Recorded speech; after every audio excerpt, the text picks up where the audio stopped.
Arizona's Desert Diaries. Hello, Arizona calling, and despite some of my neighbours already decorating their yards with Halloween paraphernalia, like 8-foot animatronic werewolves, I'm not kidding, and I know, summer is still clinging on with its fiery fingertips. It is still boiling here, pretty much 24/7. 35 degrees at midnight one day this week.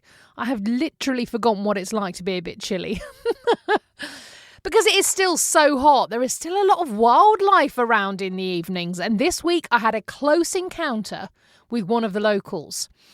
I was out walking the dogs one night around 10 o'clock, and unusually it was just me with both hounds, with a full-grown husky and a juvenile but massive Malamute. She's actually already bigger than the husky, only 9 months old. Oh.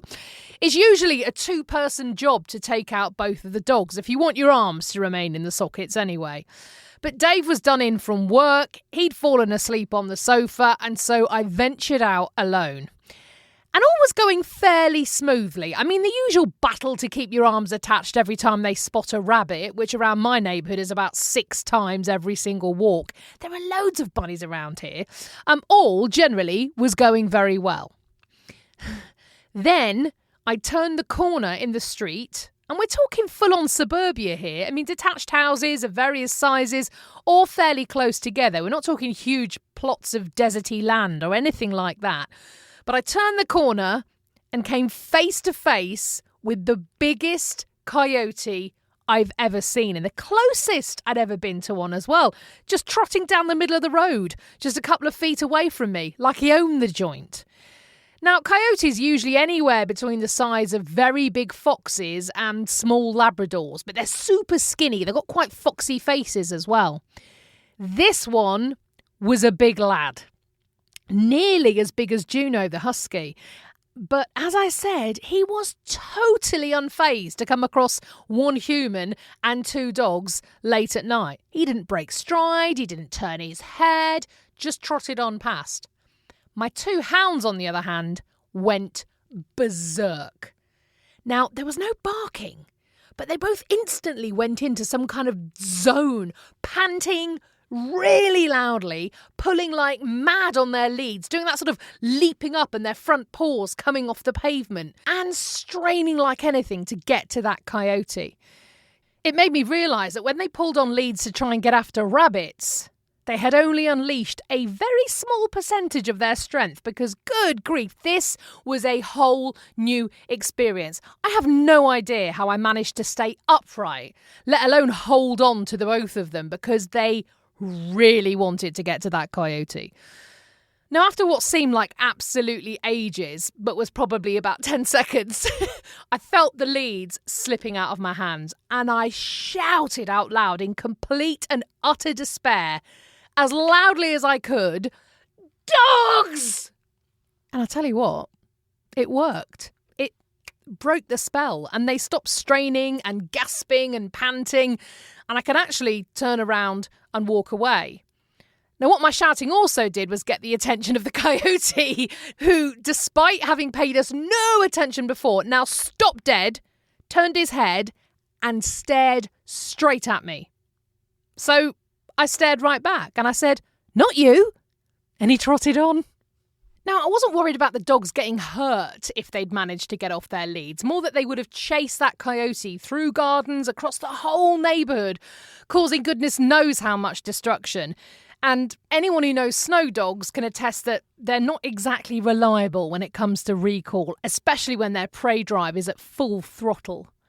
Coyotes really are the kind of badasses of the desert, trolling around, like I said, as if they own the place, and they really do go wherever they please. 6 foot or more garden walls pose absolutely no challenge, which is why my cats will never go outside again, as long as we live here.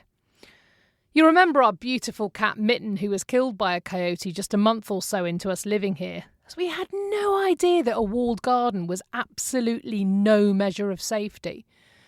What continues to amaze me is just how many people who live here in Phoenix also don't know this. I'm really sad to say that not a week goes by without someone on Nextdoor reporting that their cat, or invariably their small dog, has been killed whilst outside in their yard. One particularly common story is the small dog who goes through the doggy door in the middle of the night to go to the loo, only to be savaged by a passing predator. But we have high fences. How did this happen? Most people say in despair. It really is sad. I felt so much guilt after Mitten died, that we'd brought her all of this way, and through our own naivety she'd been killed. But now I see it's such a horrible, common mistake, even for people who've lived here their whole lives. It was my friend Jenny's birthday this week, and I ended up having this very discussion with a woman I met there who kept chickens. How on earth do you keep chickens safe in this town? I'd asked her. I bet the coyotes are lining up. Oh yeah, and the hawks, and the bobcats, and the owls, she replied. The bigger predators are fairly easy to keep away, she told me. You just need to spend a lot of time and a lot of money constructing a really, really solid coop. We're talking digging 3 or 4 feet down so that the walls are well below ground so they can't be dug up easily. Extra strong chicken wire, of course, and a completely covered run. Those chickens aren't pecking around wherever they fancy in the yard. It's the smaller critters that are the problem, she said. I've lost 4 chickens this year to scorpions.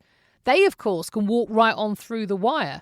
Often the chickens just peck them up and eat them for a snack, but if the scorpion's fast enough, he'll deliver a nasty sting on the face and, well, the birds are goners. If I'm around and I see it happen, I can step in with some first aid, though, she said.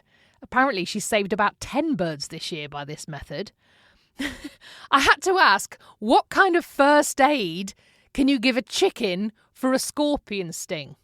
Benadryl, she said. You know, the human antihistamine, you can buy it over the counter?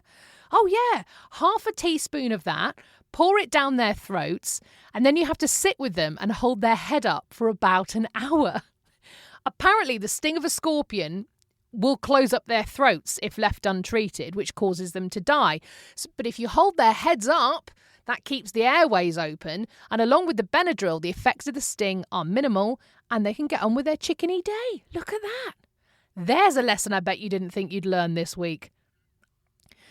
Before I head off into the boiling Arizona sunset, just another reminder that my brand new podcast, American Vigilante, launches in just a couple of days on September the 13th, or depending on when you're listening, it's out now. Think Death Wish meets the A-Team. Casey, not his real name, I don't know his real name, is a man who rescues kidnapped children, dispatches bad guys, and kicks drug dealers out of neighbourhoods. But he operates completely outside the law. Is he a hero or a villain? Would you call him if you needed him?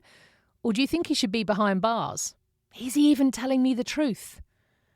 My summer has been one heck of a wild ride, and I would love you to join me on it. Follow the podcast now by searching for American Vigilante wherever you get your podcasts, or click the link in the episode notes of this show. Thank you so much. And I'll see you in the desert.